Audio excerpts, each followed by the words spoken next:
नमस्कार, मैं हूं आपके साथ ज्योति सिंह। स्वागत है आप सभी का हमारे खास कार्यक्रम में। कोरोना के लगातार बढ़ रहे आंकड़ों ने एक बार फिर से दौड़ती भागती जिंदगी में ब्रेक लगा दी है। वायरस के डर ने लोगों के मानसिक स्वास्थ्य पर भी प्रभाव डालना शुरू किया है। कोरोना की पहली लहर जहां बुजुर्ग और पहले से बीमार लोगों के लिए ज्यादा खतरनाक थी, लेकिन अब कोरोना की दूसरी लहर में युवा और छोटे बच्चे भी तेजी से चपेट में आ रहे हैं। चिंता की बात इसलिए भी है कि बच्चों को कोरोना की कोई वैक्सीन नहीं बन सकी है। ऐसे में खास तौर पर पेरेंट्स को इस संकट की घड़ी में खुद को मानसिक तौर पर मजबूत रखना होगा और अपने बच्चों का ध्यान भी रखना होगा, क्योंकि घरों में लगातार बंद रहने से उनके मानसिक स्वास्थ्य पर भी असर पड़ रहा है। बच्चों में दिमागी तनाव भी बढ़ रहा है। तो बच्चों की शारीरिक और मानसिक सेहत को हम कैसे फिट रख सकें, इस पर आज हम चर्चा करेंगे। तो चलिए शुरू करते हैं अपना खास कार्यक्रम।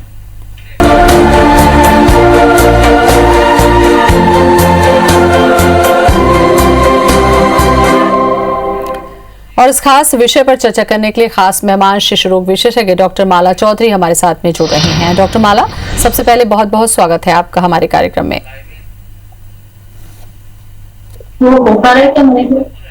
डॉक्टर माला, आप सुन पा रही हैं मुझे?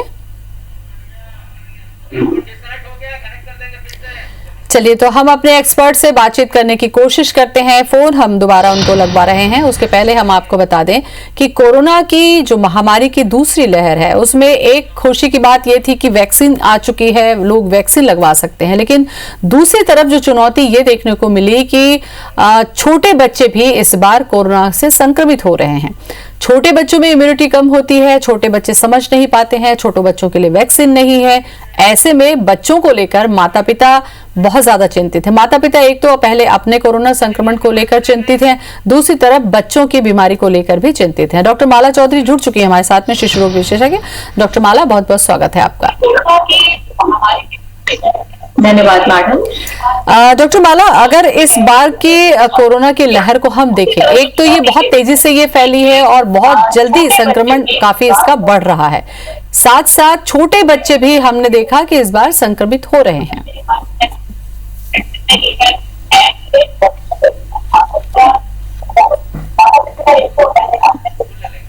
आई थिंक डिस्कनेक्ट हो गया है मेरा। करेंगे कॉल करेंगे। आप सुन पा रहे हैं डॉक्टर माला? जी, मैं पहला क्वेश्चन में आपका सुन पाई। छोटे बच्चे संक्रमित हो रहे हैं, इसके लिए क्या सावधानी रखनी होगी? अच्छा जी, आपने बिल्कुल सही कहा कि ये जो दूसरी लहर है। जब आप कंटिन्यू रखें। जी, ये जो दूसरी लहर है, ये हम सबने अनुभव किया है कि लास्ट के कुछ आखिरी 15 से 20 दिनों में लोगों की संख्या जो कोरोना संक्रमित हुए हैं बहुत ज्यादा तादाद में बढ़ी है।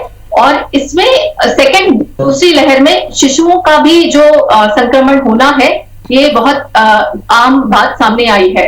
तो सबसे पहले हम ये जानते हैं कि शिशुओं में जब कोरोना का प्रभाव होता है तो ये किन किन फेजेस में जाता है।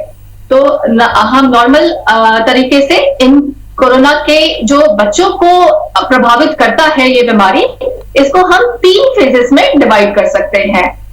पहला, जब भी बच्चा किसी कोरोना पॉजिटिव व्यक्ति के कांटेक्ट में आता है या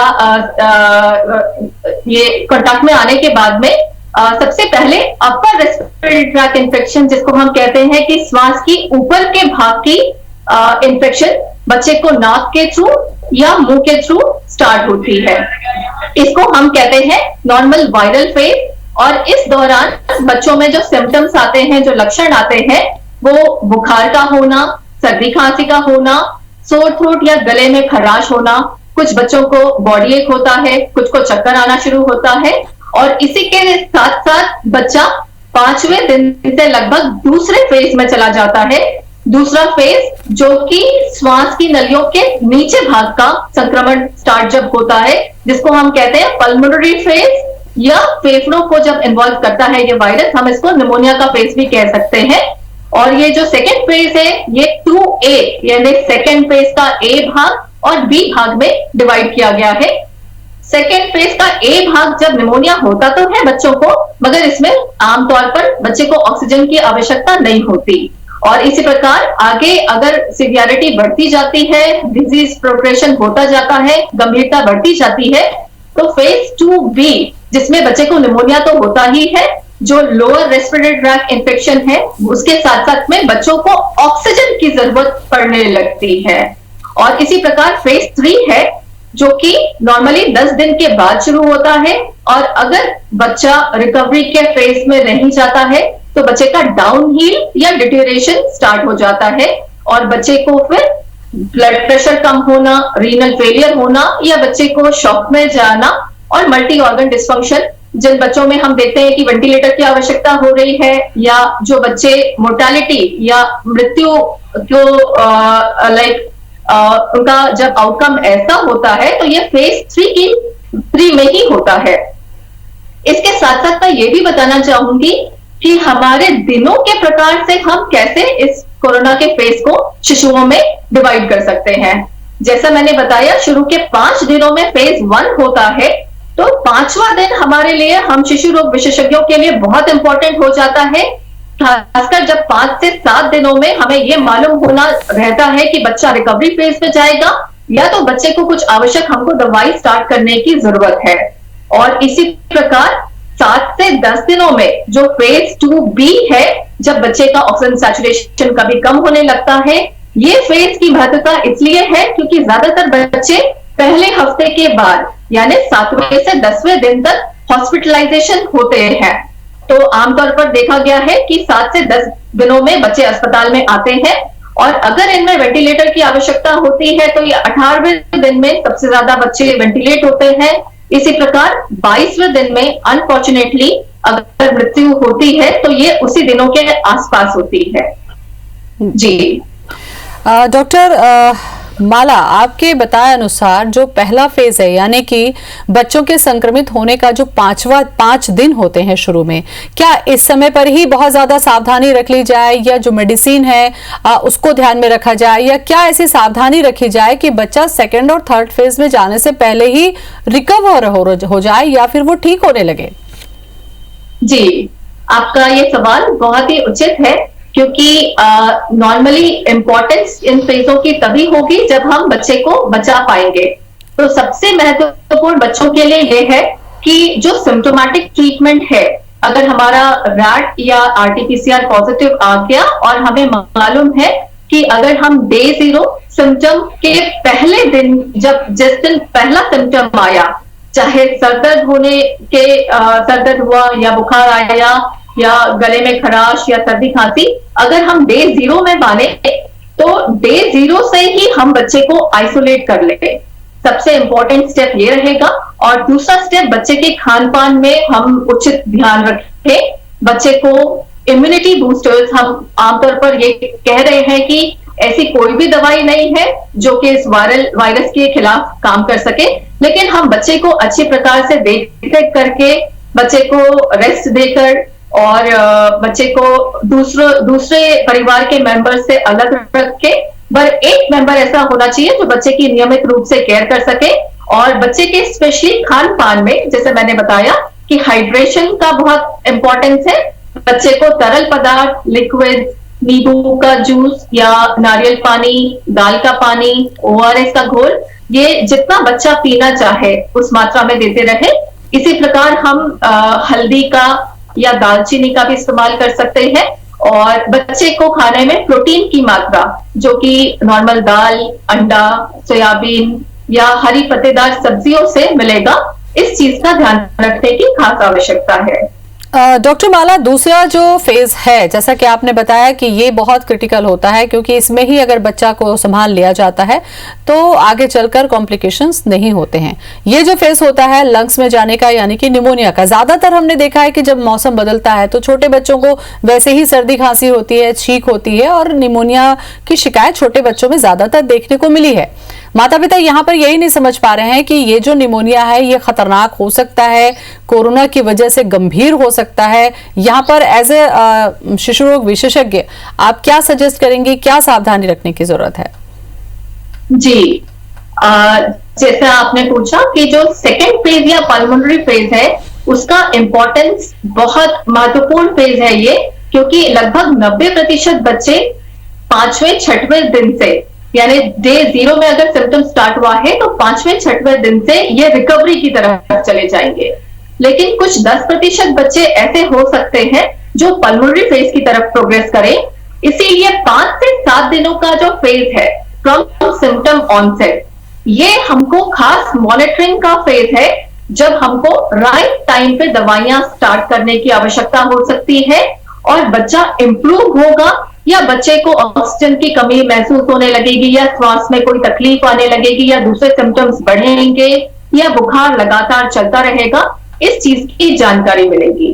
इसके अलावा जैसे मैंने बताया 7 से 10 दिन में मेजर बच्चे हॉस्पिटलाइज होते हैं, तो जैसे ही बच्चा के बुखार का उतरना नहीं हो रहा है या हमको लग रहा है कि श्वास की दिक्कत है, तो हम उस समय अस्पताल में बेड स्टार्ट करने या हॉस्पिटलाइज करने की प्रक्रिया को स्टार्ट कर सकते हैं।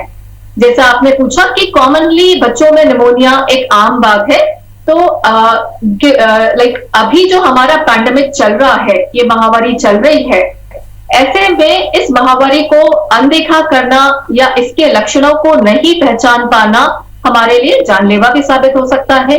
तो मेरी सभी पेरेंट्स से ये रिक्वेस्ट रहेगी कि अभी लगभग जब हमें मालूम है कि हर तीसरा या चौथा व्यक्ति कोरोना संक्रमित हो चुका है और लगभग हमारे सभी परिवारों में या तो कोरोना पॉजिटिव मरीज हैं या तो उनके क्लोज कॉन्टैक्ट्स हैं, तो ऐसे में किसी भी लक्षण का आना, चाहे बुखार होना, पेट में दर्द होना, कई बच्चों को लूज मोशन होता है या उल्टी जैसा उनको लगता है, या तो फिर सर्दी खांसी होना या श्वास का तेज रहना या सिर दर्द, बदन दर्द, चक्कर आना, इनमें से कोई भी एक लक्षण, ये आवश्यक नहीं कि यह बुखार के साथ ही हो, किसी भी लक्षण आने से हमें सतर्क जरूर होना है और सतर्क होने के साथ साथ ही सबसे पहले हमें RT-PCR की जांच करवानी है। RT-PCR का अभी वर्तमान में जो रिपोर्ट आने की देरी है वो लगभग 3 से 4 दिन की हो चुकी है, क्योंकि हमारे लैब भी ऑलरेडी पेशेंट से रिपोर्ट प्रोसेस करने में ओवरबर्डन है। तो हमें जितने जल्दी हो सके अपने बच्चे का जांच करवाना इसलिए आवश्यक है ताकि हम बच्चे का सही उपचार रिपोर्ट आने के बाद में तुरंत स्टार्ट कर सके। जब हम बच्चे को अस्पताल में भेजें उस समय दोबारा से ये जांच करवाने के लिए हमें वेट ना करना पड़े, और जब हमने पहले जांच करवाई होगी RT-PCR, अगर वो पॉजिटिव है तो सही टाइम पे बच्चे का इलाज शुरू हो सके। डॉक्टर बाला, जैसा कि आपने लक्षणों के लिए कहा, ये जो लक्षण आपने बताया वो वही लक्षण है जो बड़ों में भी आ रहे हैं। कोरोना का जो लक्षण है, जो सिम्टम है, वो सब में समान हो रहा है। ऐसे में पेरेंट्स के सामने चुनौती है कि जो मेडिसिन कोरोना पेशेंट को दी जा रही है, क्या वही मेडिसिन बच्चों को भी दे दी जाए? क्या वही प्रोटोकॉल उनका भी होता है, या एज ए चाइल्ड एक्सपर्ट आप बताती हैं कि उनके लिए कुछ अलग मेडिसिन होती है जो कि बिना डॉक्टर सलाह के नहीं देनी चाहिए? जी, ये हमारे रिसर्च से सबसे पहले WHO ने गाइडलाइंस दिए हैं, उसके बाद हमारे एम्स जो संसाधन है, जो हमारे सेंट्रल गवर्नमेंट का उच्चतम संस्थान है, इन्होंने भी गाइडलाइंस जारी किए हैं, और इसके अलावा इंडियन एकेडमी ऑफ पीडियाट्रिक्स, इनके भी गाइडलाइंस जारी हैं। तो ये समझना बहुत आवश्यक है कि बड़ों के कंपैरिजन में बच्चों में ऐसी कोई भी दवाई बिना परामर्श के नहीं देना है, क्योंकि बच्चों में लिवर यानी हमारी जो हिपैटिक सिस्टम है और किडनी, ये इमैच्योर होती है, तो बिना शिशु रोग के परामर्श के ऑफ कोर्स ये दवाई न स्टार्ट करें। और अगर हमारे पीडियाट्रिशियन या शिशु रोग विशेषज्ञ कहते हैं कि बच्चे को पल्मोनरी फेज में या तो फिर रामडेसिविर या तो डेक्सामेथासोन की आवश्यकता है, तो वो देर स्टार्ट करने में हमें देरी भी नहीं करनी चाहिए। लेकिन जब भी बच्चा RT-PCR पॉजिटिव होने के बाद में होम आइसोलेशन में है, होम आइसोलेशन का मतलब ये नहीं कि हम सेल्फ ट्रीटमेंट करें, इसका मतलब ये है कि हम किसी शिशु रोग विशेषज्ञ की स्क्रूटिनी या उनके सुपरविजन या ऑब्जर्वेशन में रहें, टाइम टाइम से उनसे परामर्श करें और सबसे इंपॉर्टेंट मॉनिटरिंग करें। और अगर हमको कोई भी गंभीरता के लक्षण मिलते हैं तो तुरंत अस्पताल में जाके अपना ट्रीटमेंट स्टार्ट करवाएं। बिल्कुल। डॉक्टर माला, चूंकि जैसा आपने भी कहा कि आज हर तीसरे से चौथा व्यक्ति जो है वो कोरोना संक्रमित हो चुका है, किसी के परिवार में संक्रमण है तो कोई क्लोज कांटेक्ट में है, ऐसे में बच्चे भी खतरे के अंदर है। जांच को लेकर मैं आपसे सवाल किया था, वो ये कि ज्यादातर घरों में ये देखा जा रहा है कि जहां पर माता पिता संक्रमित हो चुके हैं या पिता संक्रमित है, ऐसे में धीरे से बच्चों को भी संक्रमण हो रहा है और उनको ये लगता है कि अगर हमने जांच करा ली, हम पॉजिटिव हैं, तो फिर बच्चों को कराने की जरूरत नहीं क्योंकि बच्चों में सिम्टम्स आ चुके हैं। क्या ये सही है? जी, ये जैसा आपने कहा कि बच्चों में जो संक्रमण हो रहा है वो माता पिताओं द्वारा ही हो रहा है, लेकिन बच्चों में जब सिम्टम्स आने लगते हैं तो इसकी जांच करवाना उतना ही आवश्यक है जितना ये जांच बड़ों में करवाना है। साथ ही साथ मैं ये कहना चाहूंगी, अगर बच्चे एसिम्प्टोमेटिक है तब इनको जांच की आवश्यकता नहीं है, लेकिन परिवार में कोई अगर संक्रमित होता है तो बेहतर ये होगा कि 7 दिनों के अंदर हम बच्चों की भी जांच करवा लें, पहली चीज। और दूसरी चीज, अगर कोई भी लक्षण आते हैं, अगर बच्चा एसिम्प्टोमेटिक नहीं है तो ऐसे में हमें जरूर जांच करवाने की आवश्यकता है। और हमारी जांच 2 प्रकार से हो सकती है। पहला तो हम जो कहते हैं कोविड का टेस्ट, जो रैट और यानी रैपिड एंटीजन टेस्ट और आरटीपीसीआर है, और दूसरी जांच सीटी स्कैन है। तो ये अगर किसी भी प्रकार के लक्षण आते हैं, सबसे पहले हमें रैपिड एंटीजन टेस्ट करवाना चाहिए। इसकी सेंसिटिविटी लगभग 50% है। अगर इसमें बच्चे की टेस्ट पॉजिटिव आती है, इसका मतलब बच्चे को कोरोना या कोविड है। अगर बच्चे की रिपोर्ट नेगेटिव आती है तो हम तब आरटीपीसीआर या ट्रूनाट की जांच करवाते हैं। और अगर हमने ये पता कर लिया कि बच्चे को कोविड है तो हम ये तैयारी कर सकते हैं, बच्चे को आइसोलेट कर सकते हैं, बच्चे का खान पान इंप्रूव कर सकते हैं और बच्चे की सही प्रकार से मॉनिटरिंग कर सकते हैं। और दूसरी जांच जो होती है सीटी स्कैन करवाने का सही टाइम जो है पहले 5 दिनों के बाद में है।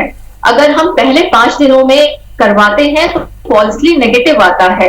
इससे हमको ये रिएश्योरेंस हो जाता है कि बच्चे का सीटी स्कैन की रिपोर्ट नॉर्मल है, जबकि ऐसा नहीं भी हो सकता है। तो सीटी स्कैन करवाने की सबसे उचित जो टाइम है वो 5वें दिन के बाद है। स्पेशली जब अगर बच्चे को सिम्टम्स आ रहे हैं तब ये जांच करवाने की आवश्यकता है। और इसमें सीटी इंडेक्स स्कोरिंग बहुत महत्वपूर्ण है। ये हमारे रेडियोलॉजिस्ट 25 में स्कोर करके देते हैं। जैसे हमें मालूम है कि दोनों फेफड़ों में कुल मिला के 5 लोब्स इन्वॉल्व है, तो इन 5 लोब्स में कितनी इंजुरी हुई, इन्फेक्शन का कितना प्रभाव है और हमारे अल्वेलाई किस प्रकार से काम कर रहे हैं, उस बेसिस पे 5 लोब्स पे 25 के ओवर स्कोरिंग की जाती है। तो अगर हम स्कोर्स को देखें, 7 से कम का स्कोर माइल्ड सिवियरिटी स्कोर का है, 7 से 18 का स्कोर लगभग मध्य इंजुरी का है यानी मॉडरेट सिवियरिटी का है, और 18 से ज्यादा बहुत ज्यादा सिवियरिटी इंडेक्स को इंडिकेट करता है, जिसमें हमें पता चलता है कि लंग्स बहुत ज्यादा डैमेज हुए हैं। उसी प्रकार से हमारा ट्रीटमेंट भी चेंज होता है सिवियरिटी के आधार पे। बिल्कुल। डॉक्टर माला, छोटे बच्चों की अगर हम बात करते हैं, क्योंकि इस बार हमने देखा कि बहुत छोटे बच्चे 3 साल 4 साल के बच्चे भी संक्रमित हो रहे हैं। बड़ों को ही आइसोलेशन में प्रॉब्लम होती है, छोटे बच्चों को आइसोलेशन में रखना कितना चुनौतीपूर्ण है, क्योंकि खासकर माँ के लिए उसको देखभाल भी करनी है, खाना भी खिलाना है और वो जो अकेलापन है उससे भी उसको बचाना है। तो ऐसे में घर पर रहकर आइसोलेशन और क्या सावधानी माता के लिए भी और बच्चों का भी मॉरल डाउन ना हो उस लिहाज से कैसे करें? जी, ये बहुत अच्छा प्रश्न है। नॉर्मली होता यह है कि बच्चे जब भी प्रभावित होते हैं तो उनको हम ग्रैंड पेरेंट्स के पास छोड़ देते हैं।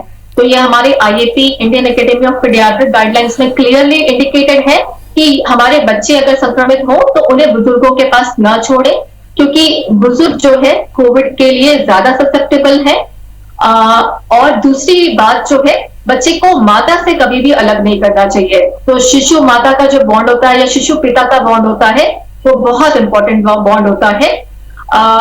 जो खान पान में ध्यान रखना है और दवाइयां लेनी है, इसके अलावा मानसिक या साइकोलॉजिकल एस्पेक्ट्स भी शिशु के बहुत इंपॉर्टेंट हो जाते हैं, क्योंकि फिजिकल के अलावा अब इस बीमारी ने हमारे नॉर्मल थिंकिंग प्रोसेस या मूड स्विंग्स पर भी टॉल ले लिया है।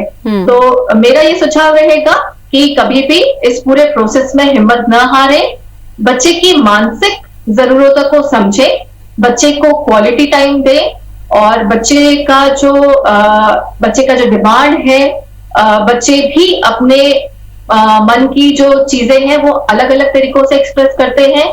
अगर बच्चा डिप्रेस मूड में है तो या तो वो बहुत ज्यादा सोएगा, डिप्रेस रहेगा, बहुत ज्यादा खेल और एक्टिविटीज में पार्टिसिपेट नहीं करेगा या बहुत चिड़चिड़ा हो जाएगा। जैसा हम सबको मालूम है, अभी स्कूलों का भी लॉकडाउन है और इस प्रकार पेरेंट्स और शिशुओं पे, स्पेशली जो हमारे एडोलेसेंट एज के बच्चे हैं, उन पे स्कूल का भी दबाव है, अपने करियर का भी दबाव है। तो हमें सब्र रखना है, हमें पॉजिटिविटी रखनी है, हमें अफर्मेशंस रखना है। इसके लिए हम एक सुबह से नियमित दिनचर्या बच्चे की फॉलो कर सकते हैं, बच्चे को सेल्फ अफर्मेटिव मेडिटेशन करवा सकते हैं जिससे कि उनका मनोबल बढ़ेगा। और बच्चे ज्यादातर रोल मॉडल पेरेंट्स से सीखते हैं, तो हमारे जो रोल मॉडल्स रहते हैं वो पेरेंट्स रहते हैं। अगर पेरेंट्स संयम बरतें, हिम्मत रखें और बच्चों की जरूरतों को समझने की कोशिश करें तो ये टाइम भी आसानी से काटा जा सकता है बैलेंस के हिसाब से। जी डॉक्टर माला, खान पान को लेकर भी मैं आपसे पूछूंगी, चूंकि निमोनिया है, सर्दी खांसी है और बुखार है, ऐसे में छोटे बच्चों को क्या देना चाहिए? क्योंकि जैसा आपने बोला कि नींबू का शरबत है या नारियल पानी है या दूसरे फ्रूट्स हैं, इसको लेकर भी कई बार जानकारी नहीं होती कि नारियल पानी क्या बच्चों के लिए ठंडा करेगा या जो नींबू का शरबत है क्या ये बच्चों की सर्दी खांसी को नुकसान पहुंचाएगा। मुझे लगता है इस बारे में थोड़ी सी जानकारी आपको और देनी चाहिए। जरूर। जैसे 5 उम्र से हम नॉर्मली खान पान को 5 वर्ष की उम्र से बड़ा और छोटे में डिवाइड कर सकते हैं। सो 5 वर्ष की उम्र से जो बड़े बच्चे हैं वो नॉर्मली समझते हैं और उनकी जरूरतें बड़ों के हिसाब से कैलोरीज की रिक्वायरमेंट रहती है। तो जब हम सुबह उठे, इन बच्चों को हम नॉर्मली हल्का गर्म पानी जरूर दे सकते हैं। इसी के साथ में हम बच्चों को गार्गल्स करने के लिए कह सकते हैं। गार्गल्स हम बीटाडीन से कर सकते हैं या नॉर्मल सलाइन यूज कर सकते हैं। इससे जो हमारे थ्रोट में कोलोनाइजेशन हो रही है वायरस की, वो इस एंटीसेप्टिक से हम खत्म कर सकते हैं। और जैसा आपने पूछा खान पान, तो विटामिन सी जो एस्कॉर्बिक एसिड हम कहते हैं, ये नॉर्मली एंटीऑक्सीडेंट है और इम्यूनिटी भी इससे बढ़ती है। तो विटामिन सी हमारे नींबू में या सिट्रस फ्रूट्स में अच्छी मात्रा में उपलब्ध रहती है। इसी प्रकार नारियल पानी आपने कहा, उसमें वो पोटेशियम रिच होती है। तो चाहे नींबू शरबत और नारियल पानी, ये ऐसा ठंडा गर्म से बहुत ज्यादा अभी चिंता ना करें। अभी वैसे भी गर्मी आ रही है और बच्चों की जो लिक्विड की रिक्वायरमेंट है वो बढ़ती है। सो ये हम डाइट में ले सकते हैं। इस प्रकार हम दूध में हल्दी वगैरह डाल के भी बच्चों को दे सकते हैं। बिल्कुल, तो खुद से ही कोई भ्रम ना पालें और जो जरूरत है बच्चों को वो दें। और सबसे बड़ी बात जो डॉक्टर माला ने कही कि बच्चों को अकेला ना छोड़ें, उनको मोटिवेट करें और पॉजिटिव रहें ताकि बच्चा बहुत जल्दी रिकवर हो। थोड़ा सा सब्र रखने की जरूरत कोरोना काल में ज्यादा है। बहुत बहुत शुक्रिया आपका डॉक्टर माला जानकारी के लिए।